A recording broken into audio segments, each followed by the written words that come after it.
The January 6th committee's surprise hearing on the attack on the Capitol had no lack of explosive testimony. The sole witness was Cassidy Hutchinson, an aide to former White House Chief of Staff Mark Meadows. She detailed what was happening inside the West Wing during and in the hours following the assault on the Capitol, including the former president's temperament as the day unfolded. When the president got in the Beast, he was under the impression from Mr. Meadows that the off-the-record movement to the Capitol was still possible and likely to happen. When Bobby had relayed to him, we don't have the assets to do it. It's not secure. We're going back to the West Wing. The president had very strong, a very angry response to that. Tony described him as being irate. The president said something to the effect of, "I'm the effing president. Take me up to the Capitol now." I want to bring in Jessica Levinson, CBS News legal contributor and professor at Loyola Law School.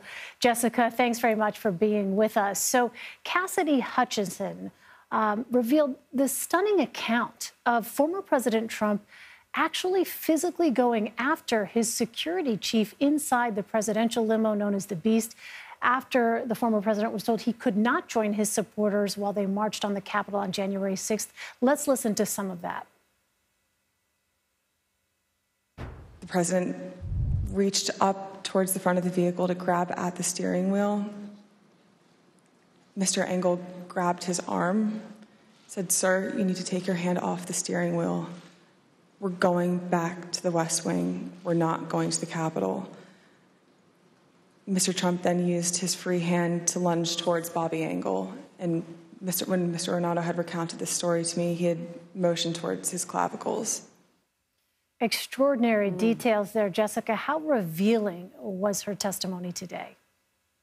Hugely. And I'm going to say something strange, which is this was shocking and predictable at the same time. So we know what happened because now we have the benefit, unfortunately, of having lived through it. But this helps to connect so many of the dots. It helps to tell us who knew and anticipated that there would be violence, and what did people do to either help further that violence or actively not try to stop it. That particular testimony was surprising in so many ways. But what we have, if this is true, is the former president of the United States trying to assault, and in fact, I think assaulting a Secret Service agent. And why? Because he said, "I want to go march to the Capitol." With who? With a group that he knew. We know today he knew they had weapons. Yep. He knew what they wanted to do in the Capitol, and he wanted to accompany them.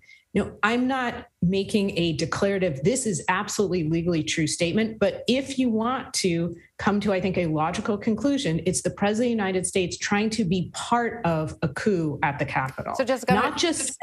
Go ahead. I was going to say not just send his supporters, but actually be there with them physically. And that is, in many ways, I think the Secret Service telling him, "No, you can't go," was in fact a saving grace for him in some ways, because it created daylight between what this angry mob did and what he did or didn't do. Right, this angry mob that we now know he knew was armed. Siobhan Hughes, I'm going to bring you in now. She's a congressional reporter for the Wall Street Journal. Siobhan, welcome. Once again, going back to this point, we heard, from her closed-door testimony that Cassidy Hutchinson says she witnessed the former president say this ahead of his rally on January 6th. Let's listen. I was in the vicinity of a conversation where I overheard the president say something to the effect of, I don't effing care that they have weapons. They're not here to hurt me. Take the effing mags away. Let my people in. They can march to the Capitol from here. Let the people in. Take the effing mags away. They're not here to hurt me. And just to clarify, mags refer to the metal detectors that the Secret Service was using to sort of determine who was carrying weapons. So, listening to all of that, Siobhan, what stands out to you? What stands out to me is the level of detail. We're basically learning today in no uncertain terms that Trump knew that the people on the mall were armed. There was a predetermined plan for him to go down to the Capitol in some way. This punctures every last defense almost that Trump's words about go in peace were somehow exempting him from any culpability here. This puts the bullseye squarely on Donald Trump, and it is clearly going to increase the conversation about a Justice Department investigation, about his criminal culpability. This is as detailed as you can get from a witness who came across to everybody as credible, as sincere, and as comprehensive, really, in her view of what was happening inside the White House in the days before and the day of the attack.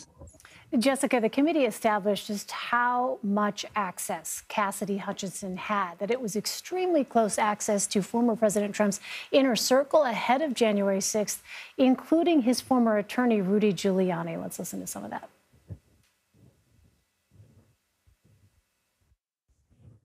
As Mr. Giuliani and I were walking to his vehicles that evening, he looked at me and said something to the effect of, "Cass, are you excited for the 6th? It's going to be a great day." I remember looking at him and saying, "Rudy, could you explain what's happening on the 6th?" He had responded something to the effect of, "We're going to the Capitol. It's going to be great. The president's going to be there. He's going to look powerful. He's going to be with the members. He's going to be with the senators. Talk to the chief about it. Talk to the chief about it. He knows about it." So, Jessica, to follow up on what Siobhan was saying about the legal landscape here, potentially, did today's testimony signal to you that any charges could come out of the committee's investigation? I will say previous testimony indicated to me that charges could come out, and this obviously furthers that. So what we have here is very specific testimony of what was pre-planned. So this didn't just come together, and people, either Trump or people in his orbit, in his inner circle, weren't just vaguely aware. They were very much told that there could be violence.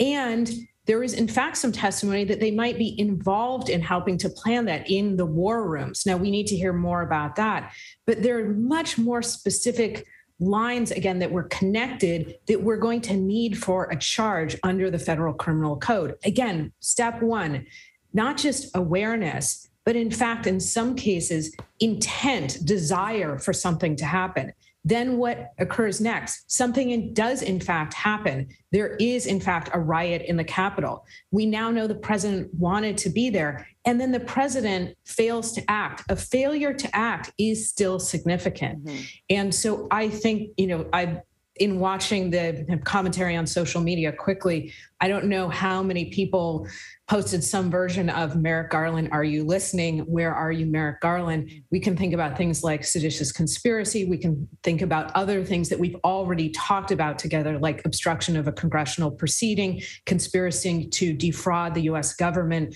These are incredibly serious charges. And to the extent previously we had conversations about, well, you would need to show this in order to bring that charge, much of today helps to fill in that this is what you would need to show. So Jessica, what would you need, though, to prove intent, which is the one thing that you said might still be missing?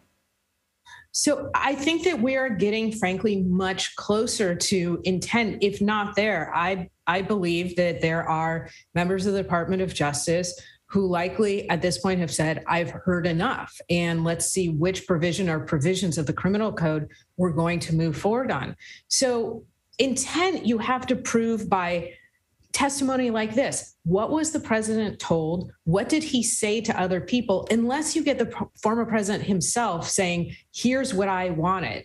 But you typically don't get that. So you piece intent together through all of the pieces of testimony that we're getting now. Again, information that the president had, and then steps that he took and statements that he made, that can be enough. Or steps that he didn't take, right? Right. Yeah. So, exactly. Siobhan, very quickly, at one point, the January 6th committee played a clip from an interview between Arnora O'Donnell and House Minority Leader Kevin McCarthy. Let's listen to some of that. Leader McCarthy, do you condemn this violence? I completely condemn the violence in the Capitol. What we're currently watching unfold is un-American. I am disappointed. I'm sad. This is not what our country should look like. This is not who we are. This is not the First Amendment. This has to stop, and this has to stop now. Siobhan, I know it's early, but have we seen reaction yet from Republican lawmakers to today's testimony? We've seen a little bit of reaction from Jim Jordan, who, of course, was mentioned at this hearing and is really basically Mark Meadows' best friend on Capitol Hill.